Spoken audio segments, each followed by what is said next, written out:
So I got the idea for Proclivities from 3 different places. Within about a week, an actor from our previous film suggested that we do a film about a teenage girl who catches her father cross-dressing. It was within the same week or so that I saw a show on television about fetishes and how this horseplay fetish, where people actually, there's bridles and saddles and different kinds of gear made for people who have a fetish about horseplay. So then the last thing I saw was a documentary one night on John Waters, who I actually have met before, and I've always admired that he was just willing to put anything out there on film that he thought of, and you know, some things that no one else would ever think of, and if they did think of them, they wouldn't put them on film. And that was kind of inspirational. That night I went to sleep as usual, and I woke up at 3 a.m. with the whole idea for Proclivities in my head, with this basic idea, and I knew I wasn't going to get any more sleep. So I got up, went to the computer, wrote the script, the rough draft, and at 7 a.m. when I had to go to work, I left it on the computer screen for Cindy to find when she woke up. A couple of hours later, I got a call at work, and she's saying, "I love it." My name's Cindy Bookout, and I'm doing all the stuff that Jamie can't get done, which means that I'm kind of a producer and a kind of a production assistant, depending on which minute it is and what needs to be done. What can I say about my wife? I couldn't have made this film without her. She does everything I don't do. She picks up the little pieces that I leave laying scattered about. She'll do anything from having the skill to run camera to finding a piece of tape, if that's what you need. So right now, since the food service person isn't here yet, I'm getting ice on all the sodas. We worked together on the script, even though I took the credit for writing it. Cindy helped me work out the ending and a few other details in the script to kind of round it out. She has a lot more knowledge about fetishes than I do. There actually is such a thing as a puppy play fetish, you know. Well, I helped with casting too. That was a lot of fun. And basically, it's my job to stay in a good mood so that everyone else does, because when I get pissed off, that's a bad thing. So I'm happy today. My hormones are all level, and that's a good thing. So that's all I have to say. I had a very small budget to work with. So I wanted to put the funds to work in a way that would get me the most production value out of the film. Since I have very little knowledge of lighting and even less equipment, I decided the first thing I would do was hire a lighting director. My name is David Britton, and I'm the gaffer. I'm actually lighting the whole set. I was really lucky to find Damon.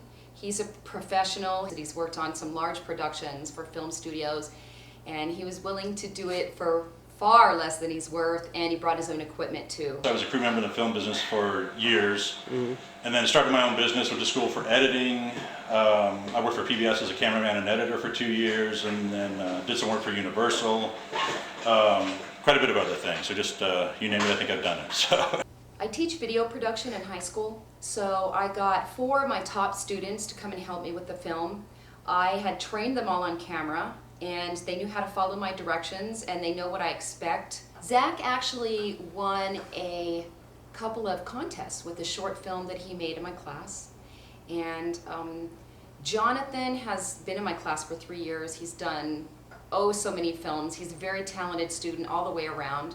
Herman and Donnie both plan on going to film school, and I think all 4 of them will end up in film school or at least in the industry in some way.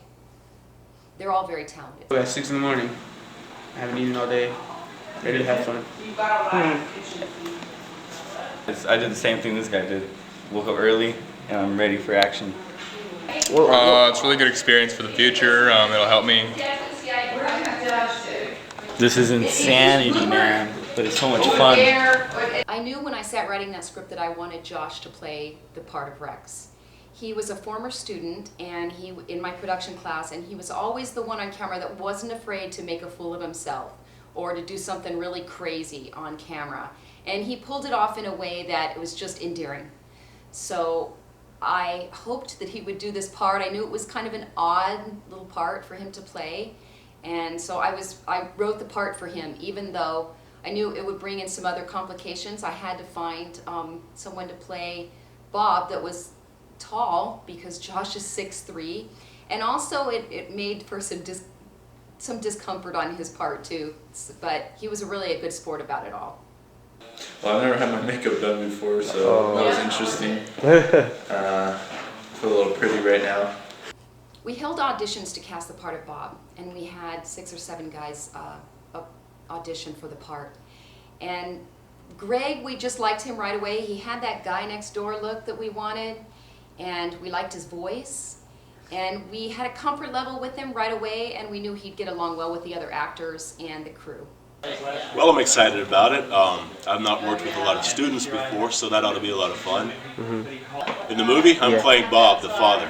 I'm playing Bob, the father who secretly likes to wear women's clothes when his wife is not around and the kids are gone. And then my wife catches me. I think she kind of likes it. So Camille. Camille is a really good friend of ours, and we knew she would be perfect for the part of Gwen because her own personality and Gwen's are so similar. Silly, a little airheaded, quirky, but yet sweet and really loving to people. So the problem was that Camille has never acted a day in her life, and she lives in Salt Lake City. It was the best time. It was just the best time. I did have fun with it. I was a little nervous in the beginning, but I was told to go with the flow and have a good time, and that's exactly what I did. I had a really good time with it. I didn't even know she'd be willing to do it, but we called her and asked, and she said, well, sure. And so we scheduled a date when she would be in Palm Springs again, and she studied her part. The odd thing is she never told anybody that she was going to do this film. Not her husband, not her daughter. Didn't tell anybody. Nobody. I told nobody. So it's going to be quite a surprise. So yeah, how are you going to do it? Then how are you going to tell us? I think what I'm going to do is we're all going to be sitting around. I'm going to have dinner. I'm going to have a little barbecue and have some friends over and pop in DVD.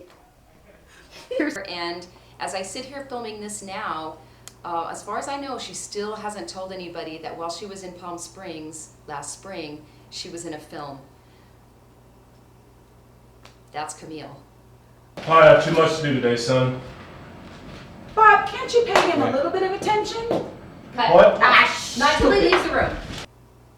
I've known Kat Bolda since she was 5 years old. She was in Head Start with my own daughter, and I've kind of watched her grow up. So when we needed a girlfriend for Rex, I knew that she was perfect. Not only is her name Kat, coincidentally, but she also kind of has a fetish for leopard skin. It was a cute part. I got to have fun with it, and it was just basically really cute. Our friend Shankar is a great animal trainer.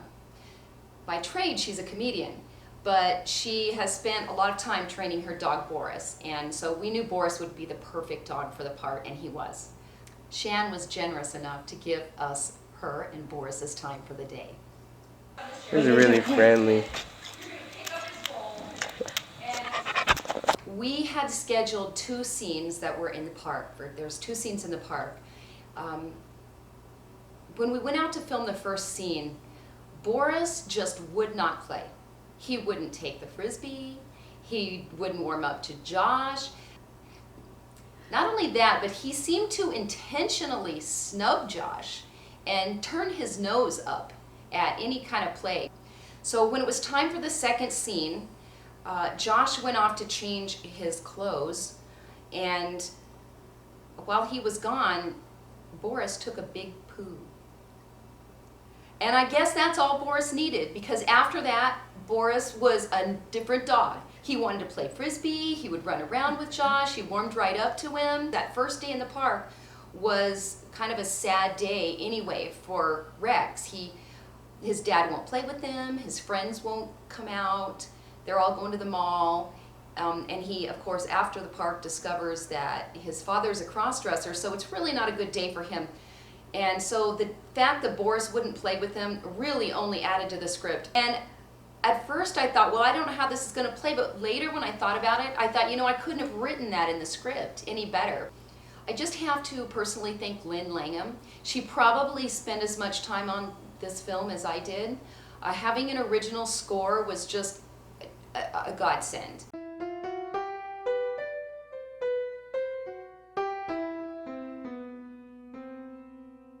Thanks, Lynn. One thing that I think we did really well in this film is the casting. I'm really proud of how it turned out. I think that everybody we cast was exactly perfect for their part. And we were fortunate to get the crew we did. It seemed to fall together. It was a blessing, and I'm really grateful to everybody who took part. It's an odd little film. It's kind of difficult to sum up. I like to think of it as a little family fetish film. But it seems to me that everybody gets a little something different out of it. Well, really for me, I think that Proclivities is about a family getting to know each other and finding common ground. I've heard before that a family that plays together stays together. I think this takes it to a new level. We're happy. We are very happy because it's not that he's looking for anybody else. It's just he just likes the whole thing, and I find that I like it too because he's prancing around, you know, all over the place with all these women's clothing, and it's really kind of sexy. So I think it's great. It's just a story of a family that seems separate, but really we're all together. We're all bound by our little oddities. I would do it all over again if I had to.